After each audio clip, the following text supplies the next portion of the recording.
প্রায় 500 বছর পূর্বে তামলির রাজাদের যে জমিদার বাড়িটি পুড়িয়ে ফেলা হয়েছিল।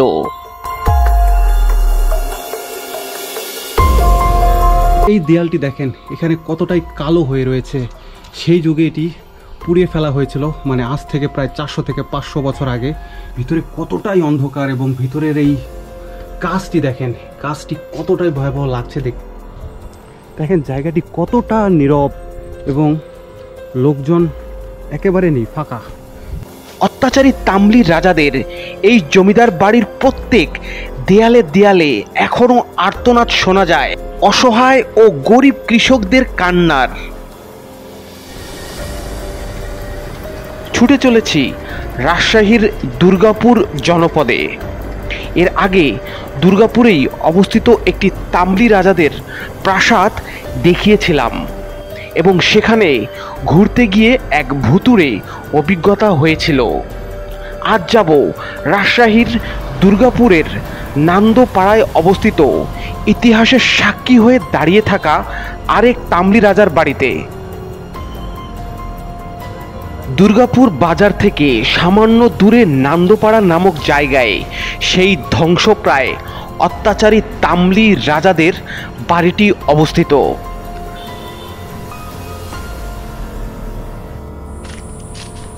তো ভিউয়ার্স, এখন আমি দুর্গাপুর থেকে এই নান্দপাড়া গ্রামটিতে আসলাম এবং এই জায়গাটি এতটাই নিরিবিলি মনে হচ্ছে, এখানে আশেপাশে লোকজন খুব একটা দেখতে পাচ্ছি না। এবং এপাশ থেকে কোনো একটি রাস্তা গেছে যেটি সেই তামলি রাজার বাড়ি পর্যন্ত নিয়ে যায়। এখন সেই রাস্তাটি আমি খুঁজে বের করার চেষ্টা করছি। এখানে চারপাশেই জঙ্গল এবং কোনো রাস্তাই দেখা যাচ্ছে না এবং কাউকে খুঁজেও পাচ্ছি না যে জিজ্ঞেস করে আমি সেই পথটি দেখে নেব। চারপাশেই দেখেন পানের বরজ, এখানে দেখতে পাচ্ছি যে এখানে একটি পানের বরজের বাগান এবং ওখানেও একটি পানের বরজ। দেখেন জায়গাটি কতটা নীরব এবং লোকজন একেবারে নেই, ফাঁকা। এখান থেকে একটি রাস্তা পেলাম, খুব সম্ভবত এই রাস্তা দিয়েই সেই রাজার বাড়িটির দিকে যাওয়া যায়। চলুন দেখি, এগিয়ে যাই এবং সেটা কত দূর এখান থেকে দেখি গিয়ে। এবং এই জায়গাটি পুরোটি আম বাগান এবং দেখেন চারপাশে আম গাছ দেখতে পাচ্ছি। এবং এই দেখেন এখানে একটি পুকুর, এই পুকুরটি খুব সম্ভবত সেই জমিদার বাড়ির সংলগ্নই হতে পারে বা জমিদার বাড়ির সাথেই সম্পর্কিত হতে পারে।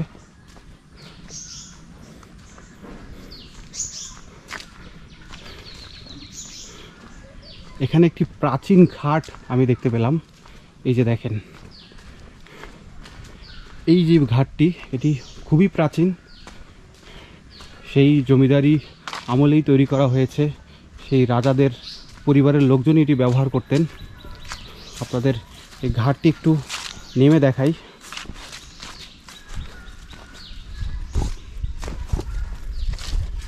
এই দেখেন এই ইট সুরকির গাঁথনিগুলো সেই প্রাচীন যুগের, সেটা এখনকার না, দেখলেই বোঝা যায়।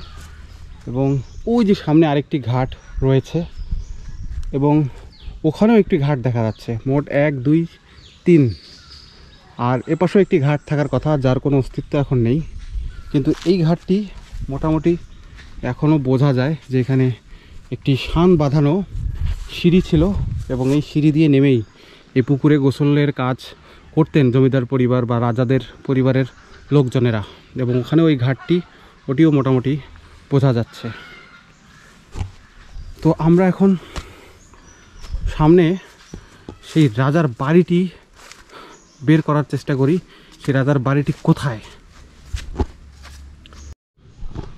পুরো জায়গাটিতে পাকা আমের গন্ধ আমি অনুভব করছি, কিন্তু আম খুব একটা নেই, সবগুলো মনে হয় পেরে ফেলা হয়েছে। তবুও কোনো জায়গায় হবে যে আমের গন্ধ পুরো জায়গাটিতে ছড়িয়ে পড়েছে। আমরা রাজার বাড়িটি খুঁজে পেয়েছি। এই যে সামনে দেখেন 2টি ভবন দেখা যাচ্ছে, সেই তামলি রাজার বাড়ি। একদম জঙ্গলে ঘেরা, যাওয়ার পথ কোন দিক থেকে সেটা বের করতে হবে। এই যে 2টি বাড়ি দেখেন।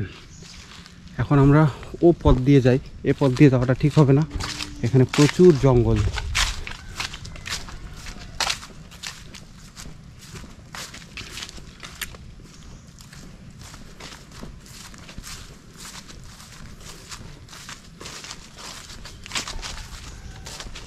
এবং এই জায়গাটি এতটাই নিরিবিলি, লোকজন আমি এখন পর্যন্ত দেখতে পাইনি আশেপাশে কোথাও। পান বাণিজ্যের সঙ্গে রাজশাহীর ইতিহাস হাজার হাজার বছরের পুরনো। সেই পাল ও সেন আমল থেকেই এই অঞ্চলের পান পুরো ভারতবর্ষে সমাদৃত। পান ব্যবসার সঙ্গে জড়িত ব্যবসায়ীরা এ অঞ্চলের পান রপ্তানি করে রাজশাহীতে জমিদারি প্রতিষ্ঠা করেন। পরে তোলেন আলিশান প্রাসাদ। পান ব্যবসা করে যারা প্রভাব প্রতিপত্তি গড়েছিলেন তারা এ অঞ্চলে তাম্বলি জমিদার হিসেবে পরিচিত ছিলেন। পানের সংস্কৃত তাম্বুল, তাম্বুল থেকে এসেছে তাম্বলি শব্দটি। পরে তারা সুদ ব্যবসার মাধ্যমে পান চাষিদের নানাভাবে শোষণ ও নিপীড়ন শুরু করেন। কৃষকদের কাছ থেকে তারা প্রায় 37% পর্যন্ত সুদ আদায় করতেন। উচ্চ সুদি কারবার ছিল তাদের আয়ের অন্যতম প্রধান উৎস। শেষ পর্যন্ত গর্ভবতী নারীরাও এই তাম্বলি রাজাদের নির্যাতন থেকে রেহাই পায়নি। অত্যাচারীরা কখনোই ক্ষমা পায়নি। 1909 সালের দিকে তাহিরপুরের রাজা শিব শিক্রেশ্বর স্থানীয় নির্যাতিত প্রজাদের নিয়ে তাম্বলি রাজাদের উপর আক্রমণ করে বসেন। উচ্ছেদ করা হয় তাম্বলি রাজাদের। পরে তাম্বলি রাজাদের বা তাদের বংশধরদের কি হয়েছিল তা জানা যায়নি। বলা হয়ে থাকে আক্রমণের পর তাম্বলি রাজাদের নাকি এই ভবনে বন্ধ করে প্রাসাদে আগুন জ্বালিয়ে দেওয়া হয়েছিল। ভেতরের দেয়ালগুলো দেখলে বোঝা যায় সেই সময় এটিতে আগুন লাগিয়ে দেওয়া হয়েছিল, ফলে দেয়ালগুলো সব পুড়ে কালো হয়ে গেছে। তো ভিউয়ার্স, এই যে ভবনটি, এই ভবনটিতে এখন প্রবেশ করব। এখানে একটি রাস্তা পেয়েছি, ওই ভবনটিতে তো প্রবেশ করার মতো কোনো রাস্তাই পাইনি। এখন এই রাস্তাটি দিয়ে দেখি ভেতরে যাওয়া যায় কিনা। খুবই ভয়ঙ্কর অবস্থা এখানে, ঝোপ ঝাড় জঙ্গল চারপাশে ঘিরে রেখেছে। ঠিক কবে এই প্রাসাদটি প্রতিষ্ঠিত হয়েছে তা জানা না গেলেও এলাকাবাসীর মুখে প্রচলিত আছে প্রায় 500 বছরের পুরনো এই জমিদার বাড়িটি।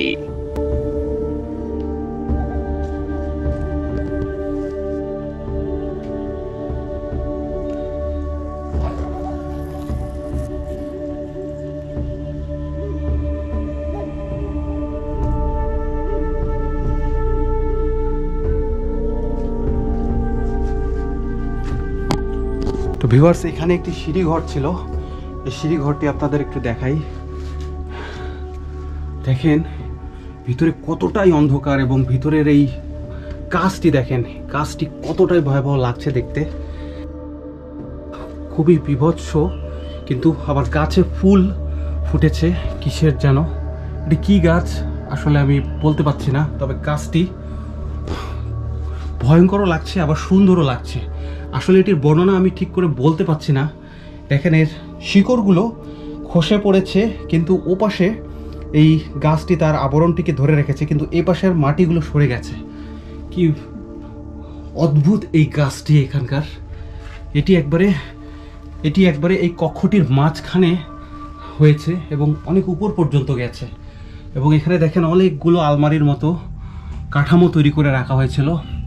হতেও পারে এটি কোনো কাছারি ঘর ছিল এই জমিদার বাড়িটির। এবং এই যে জায়গাটি দেখেন, এই জায়গাটি সিঁড়ি ছিল, এই সিঁড়ি দিয়েই উপরে ওঠা যেত এবং ওখানে অনেকগুলো আলমারি দেখা যাচ্ছে। সেই যুগের নির্মাণাধীন ভবনগুলো এখন কি অবস্থায় রয়েছে। তখনকার রাজা জমিদাররা কখনো কি কল্পনা করেছিলেন যে তাদের এই বাসাগুলো এই অবস্থায় এসে দাঁড়াবে? যতটা শোনা যায় ইতিহাস থেকে যে এই জমিদার বাড়িটিকে পুড়িয়ে ফেলা হয়েছিল। পুড়িয়ে ফেলার কারণে দেখেন ভিতরে সব জায়গায় কালো কালো দাগ বসে গেছে, মানে আগুনের ধোঁয়া সব এখানে জমে গিয়েছিল।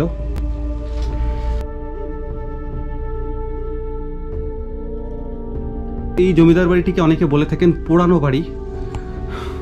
এই দেখেন এখানেও সেই আগুনের লেলিহান শিখার কারণে এসব জায়গায় কালো কালো দাগ হয়ে গেছে। এই যে কালি দেখতে পাচ্ছি আমি। এই জায়গাটিতেও দেখেন সেই আগুন ছড়িয়ে পড়েছিল, তাই মনে হচ্ছে যে এখানে কালো দাগ বসেছে, কালো কালো ছোপ বসেছে। এই পাশে একটি কক্ষ আছে, খুবই বিপজ্জনক জায়গা, আপনাদের তাও দেখানোর চেষ্টা করছি আমি। এই পাশের কক্ষটি দেখেন, এখানে উপরের আবরণটি তাও একটু বেঁচে আছে, মাঝখান থেকে একটু ভেঙে পড়েছিল। এখানে যে ইটগুলো এখানে দেখা যায়। আসলে ভেতরের অবস্থা এতটাই ভয়াবহ যে উপরের সিলিংগুলো যে কোনো সময় ভেঙে পড়তে পারে মাথায়, এবং ভেঙে পড়লে এখানে বেঁচে থাকার কোনো সম্ভাবনাই নেই। তো এই কক্ষটিতেও অনেকগুলো আলমারি দেখতে পাবেন। তো এই বাড়িটিকেই বলা হয় পুরানো জমিদার বাড়ি, কারণ এটিকে এখানকার স্থানীয় এক রাজা পুড়িয়ে ফেলেছিলেন, মানে আক্রমণ করে পুড়িয়ে ফেলেছিলেন, তাই এই বাড়িটিকে পুরানো জমিদার বাড়ি বলা হয়। এবং দেখেন উপর থেকে এই ছড়িয়ে পড়া লতাগুল্মগুলো কিভাবে বিস্তার করছে পুরো এই ভবনগুলোতে।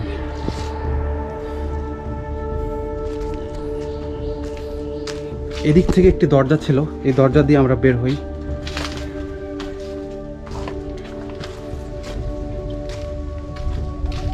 পুরাকীর্তিটি সংরক্ষণের অভাবে এর ইতিহাস সম্পর্কে তেমন কিছু জানা যায় না।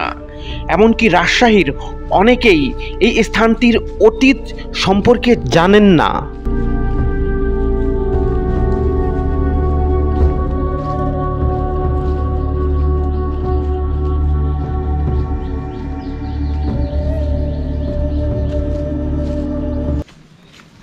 এই তামলি রাজার বাড়ি এটা না? হ্যাঁ হ্যাঁ, শোনা কথা। উনিও তো এই পানের ব্যবসায়ী করতেন মনে হয়, নাকি? তাও বলতে পারবো না। আমার দাদার বাপ, মানে দাদার যে বাপ ছিল, হ্যাঁ হ্যাঁ, ও বলতে পারেনি।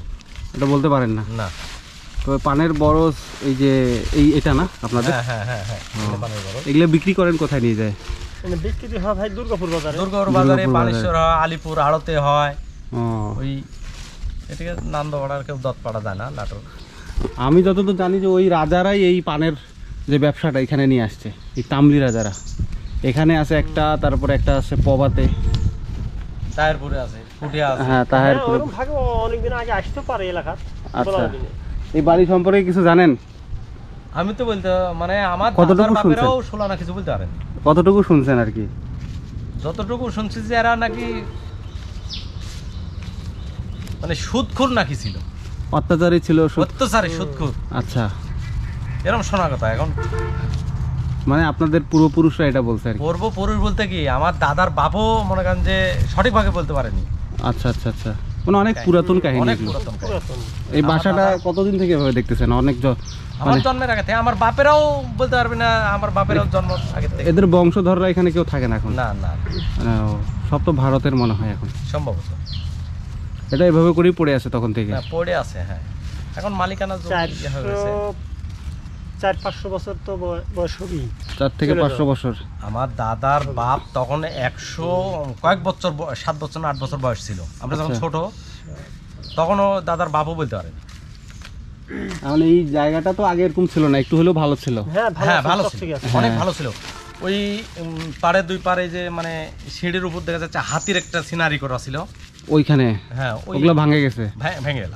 মানে ওই যে পুকুর পাড়ে আর কি পুজের ঘর ছিল, অনেকগুলো ঘরও আর ছিল। এই যে সব মানুষ মনে করেন যে ভেঙে টেঙে দিয়েছে। আগে তো এই জায়গাটা কত দূর ছিল এই জমিদার বাড়ির?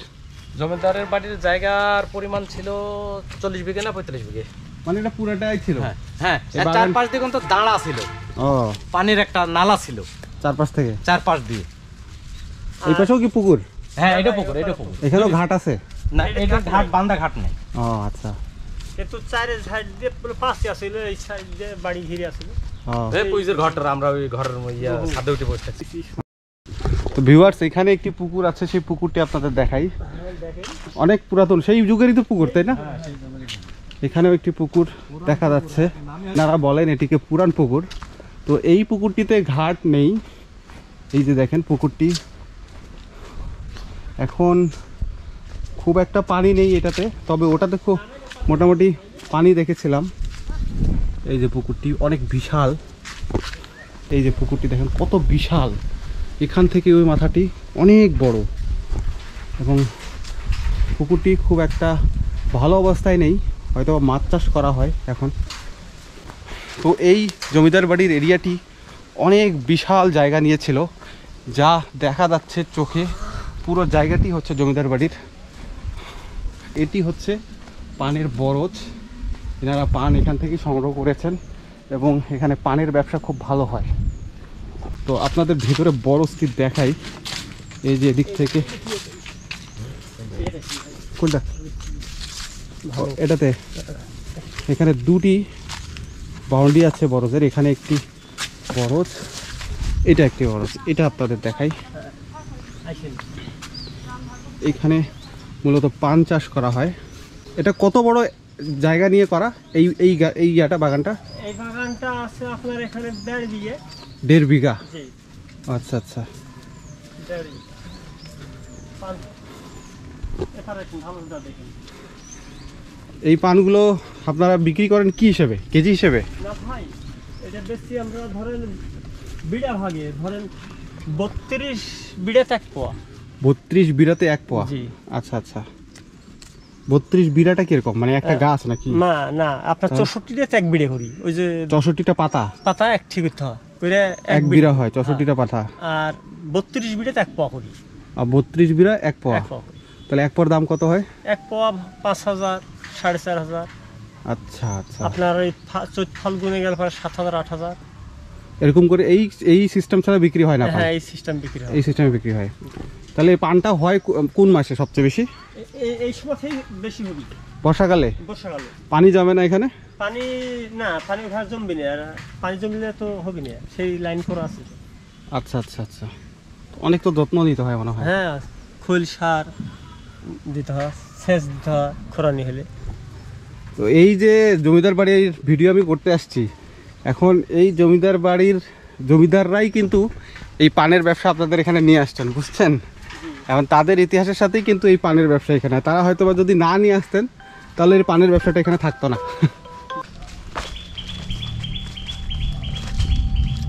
সেই অত্যাচারের পরিণাম এখানে এই বাড়িগুলোর দিকে দেখলে বোঝা যায়, এর পোড়ানো দেয়ালগুলো দেখলেই বোঝা যায় যে তাদের অত্যাচারের যে ফল তারা কিভাবে পেয়েছেন। এই দেয়ালটি দেখেন এখানে কতটাই কালো হয়ে রয়েছে। সেই যুগে এটি পুড়িয়ে ফেলা হয়েছিল, মানে আজ থেকে প্রায় 400 থেকে 500 বছর আগে এটিকে পুড়িয়ে ফেলা হয়েছিল। বর্তমানে দাঁড়িয়ে থাকা এ দুটি ভবন দেখে বোঝা যায় একসময় আগুনের লেলিহান শিখা দাউ দাউ করে জ্বলেছিল। বর্তমানে এই এলাকার নীরবতা অতীতে কৃষকের উপর নির্যাতনের কথা চিৎকার করে জানিয়ে দেয়। তাহলে দর্শক বন্ধুরা, আপনারা যদি এই জমিদার বাড়ির ইতিহাস সম্পর্কে আরও কিছু জেনে থাকেন তাহলে কমেন্ট বক্সে তা জানাতে ভুলবেন না। যারা এই চ্যানেলটিতে নতুন, অনুগ্রহ করে চ্যানেলটি সাবস্ক্রাইব করে রাখবেন। খুব শীঘ্রই দেখা হবে আবার নতুন কোনো ভিডিওতে।